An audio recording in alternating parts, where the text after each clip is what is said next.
आपका स्वागत है मेरे चैनल हंट वानी पे। आज की कहानी हमारे साथ शेयर की है सानिया जी ने। सानिया जी बताती हैं, यह हॉस्टल में मेरा पहला दिन था। मेरे रूम पार्टनर का नाम मरियम था।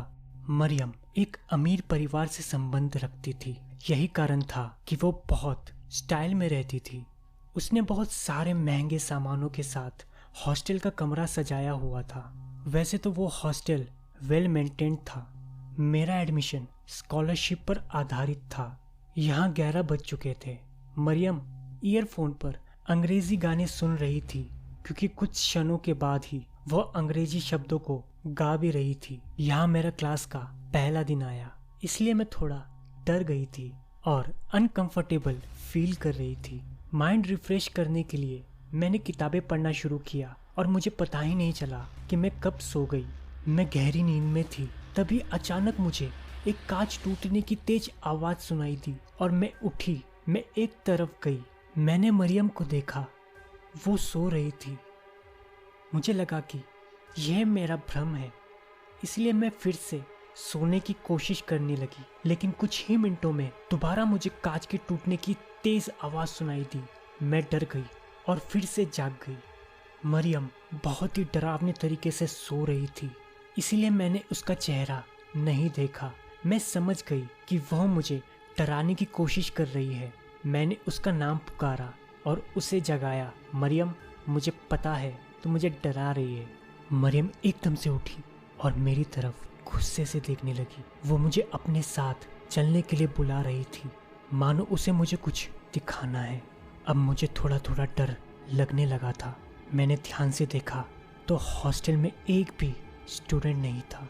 मैं मरियम को बार बार पूछती रही कि सब कहाँ हैं, मगर मरियम बस पागलों की तरह हंसे जा रही थी और मुझे चलने के लिए बोल रही थी। वो मुझे हॉस्टल के बेसमेंट में ले गई, मगर जैसे ही मैं बेसमेंट में पहुंची तो मुझे अचानक बहुत ज़्यादा ठंड लगने लगी, मानो किसी ने एसी का टेम्परेचर कम कर दिया हो।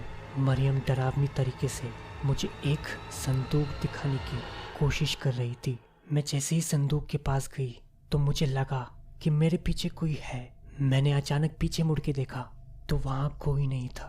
जब मैंने सामने देखा तो मरियम वहाँ नहीं थी। मैं एकदम से डर गई और मन ही मन भगवान का नाम लेने लगी। फिर अचानक मुझे एहसास हुआ कि मेरे पीछे कोई है। जब मैंने अचानक पीछे मुड़ के देखा तो मरियम का बहुत ही खौफनाक और डरावना सा चेहरा मेरी आंखों के सामने था। वो मुझे बार बार बोल रही थी कि वो संदूक को खोलो। मैंने जैसे ही संदूक खोला तो मेरी आंखें वो नज़ारा सहन नहीं कर पाई। उस संदूक में मरियम का कटा हुआ शरीर रखा हुआ था। मैं उसे देख के एकदम से चिल्लाई और वहां से हड़बड़ाते हुए भागने लगी। वो डरावनी आवाज़ें अभी तक मेरे कानों में गूंज रही थी। मरियम का कटा हुआ शरीर अब तक मेरी आंखों के सामने आ रहा था। जब मैं अपने रूम में गई तो मैंने देखा कि मेरा कमरा पूरी तरीके से तितर बितर हो रखा है। जब मैंने खिड़की के पास देखा तो वहाँ मरियम उल्टी तरीके से अपनी गर्दन मोड़ रही थी। वो डरावना नज़ारा देख के मेरी आंखों से एकदम से आंसू आने लग गए। उससे भीख मांगने लग गई। वो खिड़की से अपना डरावना चेहरा मेरे सामने लाई।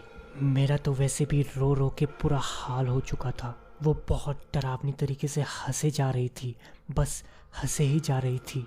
फिर मैंने अचानक देखा कि उस खिड़की से बहुत सारी चुड़ैलें मेरे पास आ रही हैं।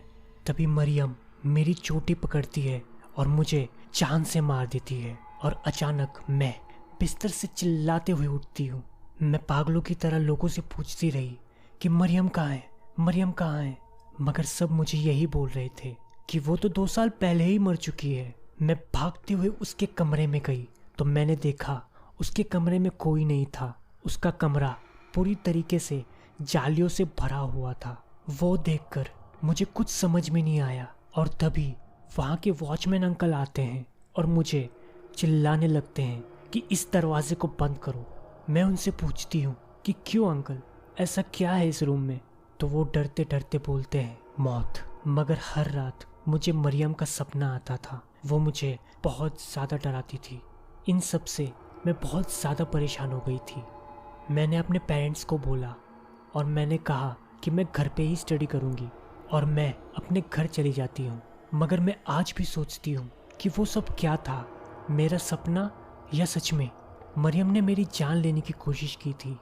तो दोस्तों आज की वीडियो में बस इतना ही। उम्मीद है आपको वीडियो अच्छी ही लगी होगी। अगर अच्छी लगी हो तो मुझे इस बात का जवाब कमेंट सेक्शन में ज़रूर दीजिए और हमारे चैनल हंट वानी को ज़रूर सब्सक्राइब कीजिए।